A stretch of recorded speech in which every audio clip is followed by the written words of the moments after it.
All right, welcome back to my 10 subscribers. We're looking at 3 corporate executives who said the quiet part out loud.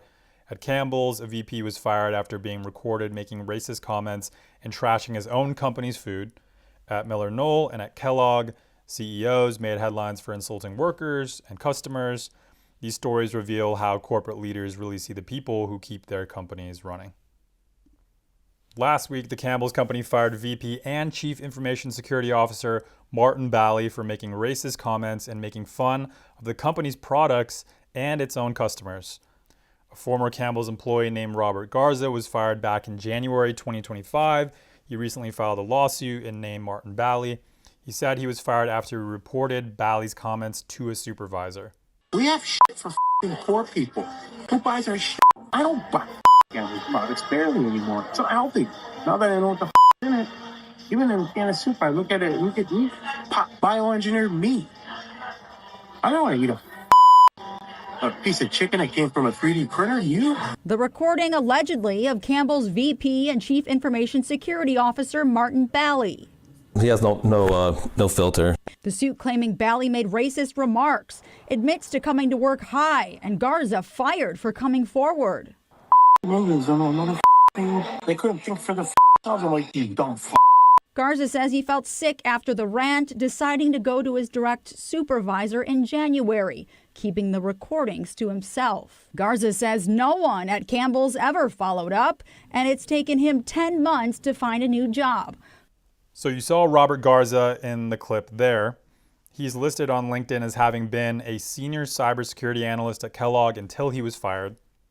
A few things stood out to me. One is Garza met with someone pretty high up in Bally, who is apparently VP and Chief Information Security Officer, to talk about Garza's salary. So how far was Garza away from this guy? 1 or 2 levels at most. Couldn't have been more than 2 levels, but he was a senior individual contributor as a security analyst. And 2, how did Garza know to record Bally? He mentioned in the clip that Bally has no filter. So pretty interesting. Turned out to be a good idea for Garza, but he knew to record Bally in that moment.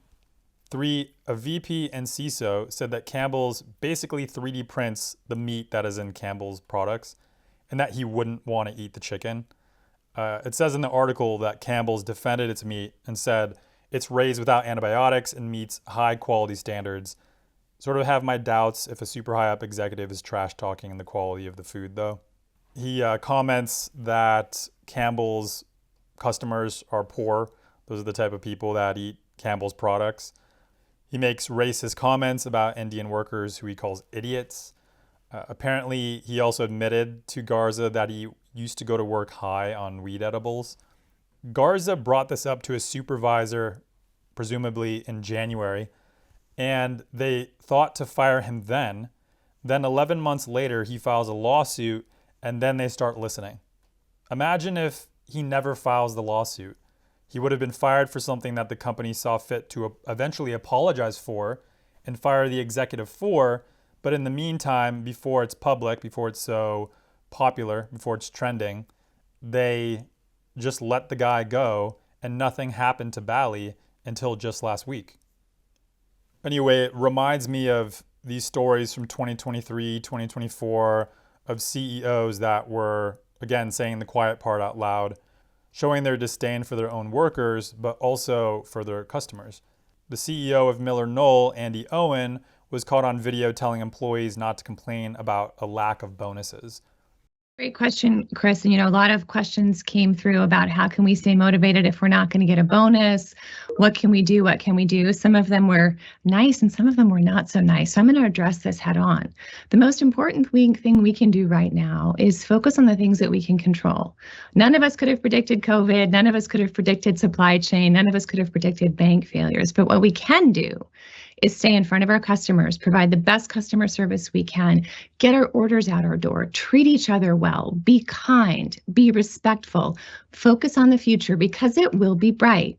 Lead by example, treat people well, talk to them, be kind, and get after it.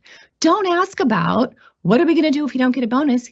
Get the damn $26 million. Spend your time and your effort thinking about the $26 million we need and not thinking about what you're going to do if we don't get a bonus. All right? Can I get some commitment for that? I would appreciate that. I had an old boss who said to me one time, you can visit Pity City, but you can't live there. So people, leave Pity City. Let's get it done. Thank you. Have a great day. Of course, she apologized but wasn't fired, wasn't egregious enough.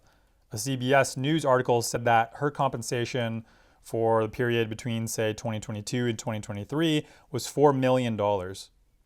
Another story from early in 2024 when CEO of WK Kellogg, famous for cereal like Frosted Flakes, Fruit Loops, Special K, said that customers under financial strain could eat cereal for dinner. Joining us exclusively today is WK Kellogg Company Chairman and CEO Gary Pilnick, having just presented at CAGNY. Gary, it's great to have you. Big piece in the Journal today, just looking at the share of income going to food and sort of exploring the idea that it's hard to find eras in which food prices actually retrench and stay down. Talk about what you said today at CAGNY. Well, Carl, thanks for having me. I really appreciate it. When we think about our consumer under pressure, there's things that we could do, but most importantly, what this category could do. The cereal category has always been quite affordable, and it tends to be a great destination when consumers are under pressure. So some of the things that we're doing is first messaging. We got to reach the consumer where they are. So we're advertising about cereal for dinner. If you think about the cost of cereal for a family versus what they might otherwise do, that's going to be much more affordable. The other place, I'm all for innovation and marketing, but the idea of having cereal for dinner, is there the potential for that to land the wrong way? We don't think so. In fact, it's landing really well right now, Carl. Indeed, they did land pretty poorly. So Gary Pilnick's compensation was apparently $4 to $5 million, according to a September 2023 SEC filing. So again, if Robert Garza didn't file a lawsuit, what would have happened to him? What would have happened to Martin Bally? If Andy Owen treats her employees like that in a meeting, how might she act in private?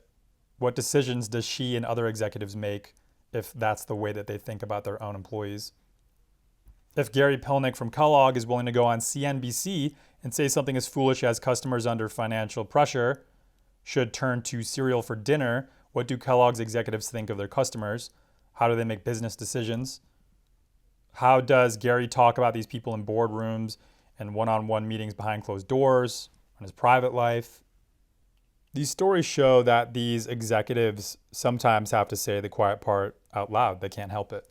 Now, in the first story, Martin Bally was recorded privately in a conversation with an employee, but he's still willing to say those things to an employee in, I guess, a public restaurant. I think it shows how disconnected they are, how much disdain they have for their own customers, for their workers, for average people in general. Workers are punished until they file a lawsuit. They're told to sacrifice while the executives make bank and live the easy life. In Campbell's case, the CISO and VP is saying that they're bioengineering, 3D printing the chicken, right? It's not even real. Now Campbell's, again, they defended the quality of their products, but can the public trust them? We'll see what else happens. I fully expect that there's another CEO who's going to make the news in the next 6 to 12 months, saying something completely stupid and then walking it back a month later when they get in trouble for it.